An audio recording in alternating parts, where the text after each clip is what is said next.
আসসালামু আলাইকুম। সকল মুসলমানদের জুম্মা মুবারক। ইনশাআল্লাহ সকলে আজকে জুম্মা পড়ব।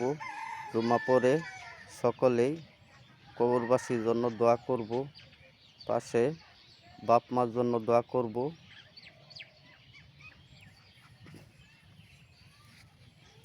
আজকে আসলাম গফরগাঁও সরকারি কলেজে, একটা ভিডিও করলাম।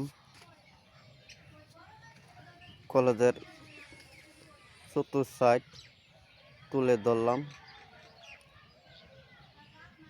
মাকরাস মাদ্রাসার সাথে ভিডিও করলাম। ভিডিওটা কীরকম হয়েছে অবশ্যই জানাবেন। ভিডিওটা কেউ ধাক্কা দিবেন না, শেষ পর্যন্ত দেখে যাবেন।